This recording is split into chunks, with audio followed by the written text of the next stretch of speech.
98회 서천 정벌과 관우의 죽음. 적벽대전 이후 유비는 형주의 땅을 얻어 기반을 다지게 되며 서천을 정벌하러 떠나게 됩니다. 그러면 유비가 기반으로 했던 형주와 서천의 위치를 정확히 알면 삼국지의 내용을 이해할 수 있을 것입니다. 형주와 양양성.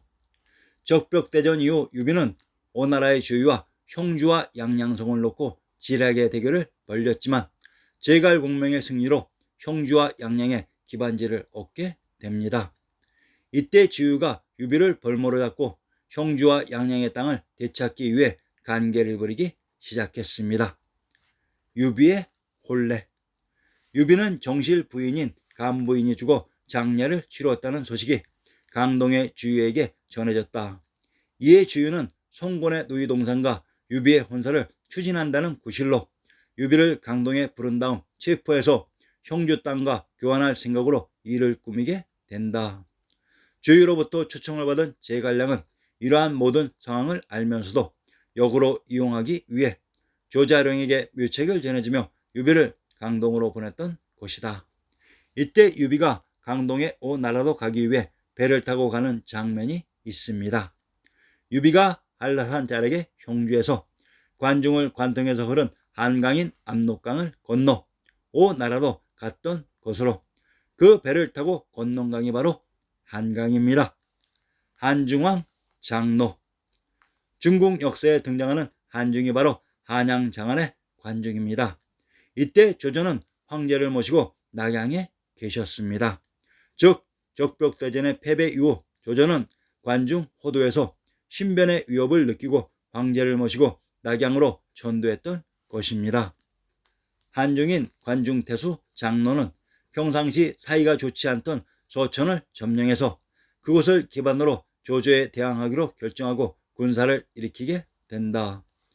이때 익주 태수 유장은 책사 장송을 파견해 조조에게 지원군을 요청하게 했지만 오히려 조조의 진영에서 매를 맞고 쫓겨난 장송은 유비에게 발길을 돌리게 된다.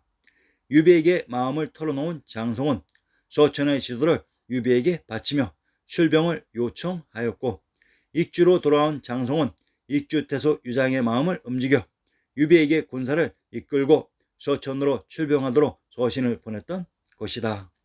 211년 유비가 익주목 유장의 요청에 따라 한중의 장로를 정벌한답시고 촉으로 들어갔습니다. 자, 형주 양양성에 있었던 유비가 군대를 이끌고 한강을 거슬러 올라 관중의 한중을 공략하는 것입니다. 유비의 진군로가 보이실 것입니다. 서천. 유장이 있었던 서천을 익주라고 합니다. 익주의 정체를 밝혀봅시다. 경기도 남양의 군명을 당성 당은 익주라고 합니다.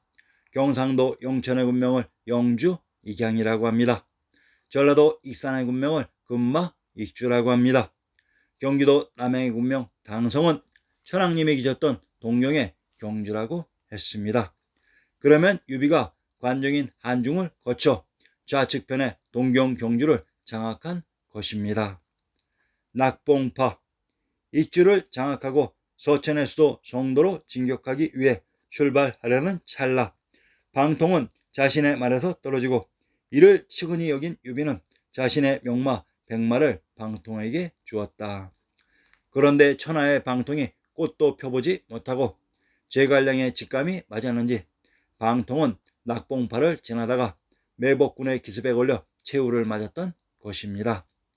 방통이 죽은 낙봉파의 지명을 분석해 보면 낙봉파라는 지명은 삼국지의 시대에 없었던 지명으로 사천성 덕양시 나강현에 낙봉파라는 지명이 있었다고 합니다.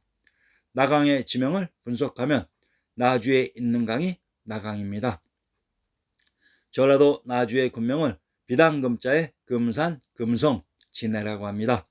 비단금자의 금은 천주가 있었던 개경서울의 지명으로 경기도 개성의 성곽이 나성이라고 합니다. 이곳 천주가 있었던 개경서울이 바로 서천의 수도 성도입니다. 촉을 향해.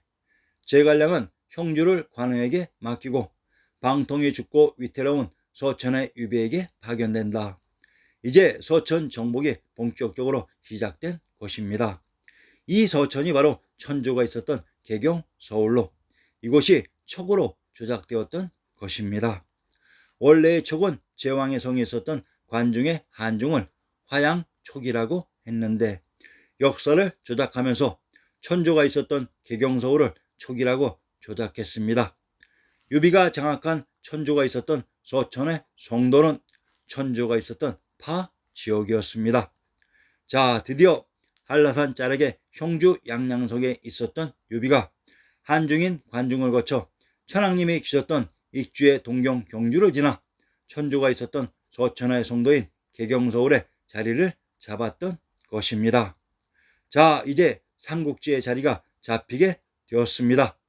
자, 그런데 공교롭게도 이 서천이 바로 유비의 고향인 조나라였습니다. 관우의 죽음. 자, 그런데 형주에 외로이 있었던 관우가 오나라의 명장 육소는 얕잡아보고 방심하다가 형주와 양양성을 잃고 고립이 되어 있다가 유비가 있던 서천의 송도인 개경서울로 도망가다가 오나라의 야습에 의해 포로가 되어 불기의 객이 되었습니다. 한라산 자락의 형주에 있었던 관우가 서천으로 가기 위한 여정이 바로 관중, 한중, 익주의 동경, 경주, 서천의 송도인 개경, 서울이었습니다. 삼국지의 내용과 중앙아시아 투르크메니스탄의 실제 지형의 위치가 이렇듯 정확히 일치하고 있습니다.